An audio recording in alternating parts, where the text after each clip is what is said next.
Ikhwani wa akhwati a'azakumullah, Bapak, Ibu, saudara-saudara, Jamaah Duha Masjid Al-Jannah, Komplek Perumahan Geraha Celebut Klaster, Kabupaten Bogor yang dimuliakan Allah. Kita masih di bab yang kedua, Tauhid Rububiyah, dan di pasal yang pertama, Tauhid Rububiyah dan pengakuan orang-orang musyrik terhadapnya. Pada pertemuan terdahulu kita telah membahas Tauhid Rububiyah. Nah, sedikit kita murajaah ya bagi yang tidak datang kemarin.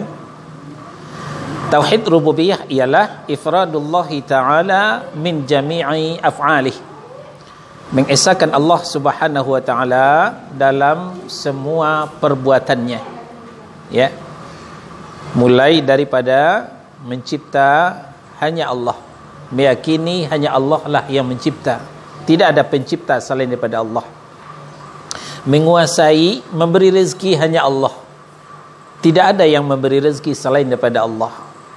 Menguasai hanya Allah, tidak ada yang menguasai selain daripada Allah. Memuliakan, menghinakan hanya Allah, tidak ada yang memuliakan dan menghinakan selain pada Allah. Mengatur rotasi alam hanya Allah, tidak ada yang mengatur semua itu selain daripada Allah. Nah, ini Tauhid Rububiyah. Nah, sekarang bagian B. Bagaimana pengakuan orang-orang musyrik terhadap Tauhid Rububiyah ini? Ini Allah sampaikan dalam beberapa ayatnya, ya. Pertama, dalam Al-Mu'minun ayat 86, 87, 89. Nah, itu ada dalam kitab, ya. Al-Mu'minun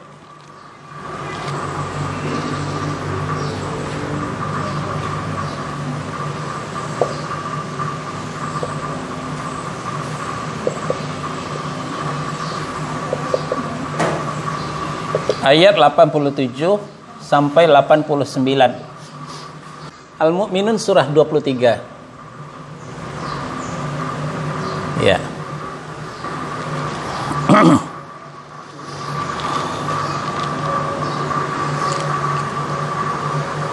Kita mulai di 86. Qul mar rabbus samawati sab'i wa rabbul arsyil azim.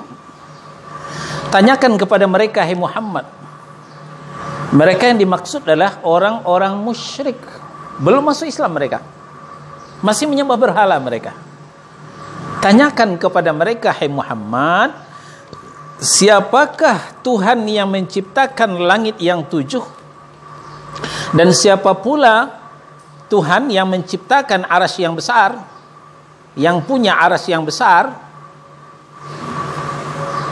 Sayaquluna lillah. Pasti mereka akan menjawab, itu semua diciptakan oleh Allah, dimiliki oleh Allah. Qul afala tattaqun. Tanyakan kepada mereka, kenapa kalian tidak bertakwa?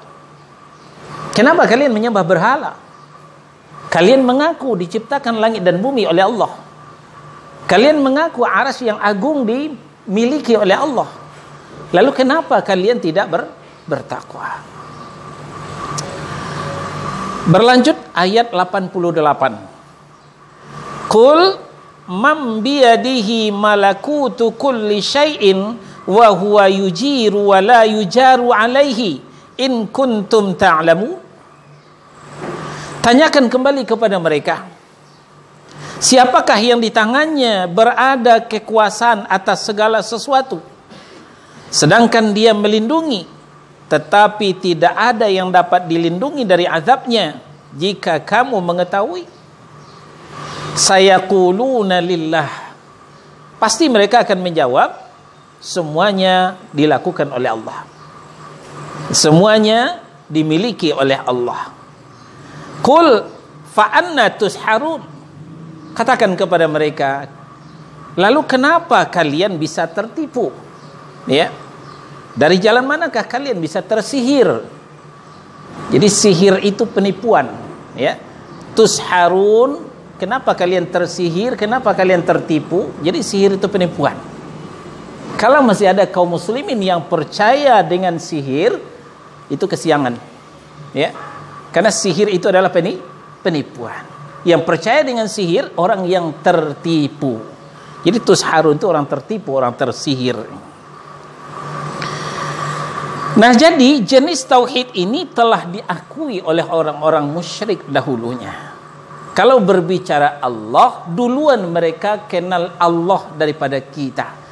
Mereka telah menganut tauhid rububiyah, ya, berdasarkan pengakuan-pengakuan tadi. Kemudian di surah yang lain, ya, ini tidak ada dalam kitab, yang bawa mushaf silakan buka. Al-Ankabut. Al-Ankabut surah yang ke-29 ayat 61 dan 63.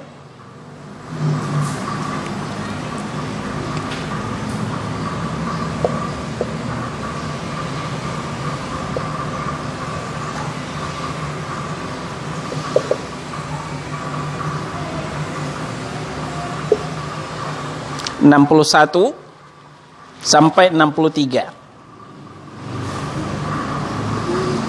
Di sini Allah menjelaskan, wala in sa'altahum man khalaqas samawati wal ard wa sakhkhara asy-syamsa wal qamar la yaqulunna Allah fa anna yufakun. Diawali ayat ini oleh Allah setelah waw ataf ada lam taukid. Lam taukid itu menunjukkan kepastian, tidak main-main. Ini serius. Walain, dan sungguh, ya. Di sini dikatakan oleh Allah, walain sa'altahum, dan sungguh jika kau tanyakan kepada mereka orang-orang musyrik, man khalaqas samawati wal ard, siapakah yang telah menciptakan langit dan bumi, wa sakhkhara asy-syamsa wal qamar, dan siapa pula yang telah menundukkan matahari dan rembulan. Kembali diawali dengan lam, la yaqulunnallah, ya, la yaqulunnallah, pasti mereka akan menjawab Allah. Jadi duluan mereka kenal dengan Allah daripada kita. Jangan dikira orang musyrik jahiliyah penyembah berhala itu tidak kenal dengan Allah. Mereka sudah mengenal Allah. Fa'anna yu'fakun. Lalu kenapa kalian bisa berpaling? Padahal Allahu yabsutur rizqa liman yasha min ibadihi wa yaqdiru lah, innallaha bikulli syai'in alim.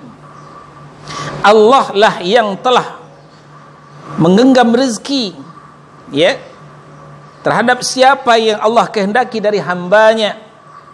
Wa yaqdiru lah, dan Allah jugalah yang mengukur sesuai dengan kadarnya, ya, pembagiannya.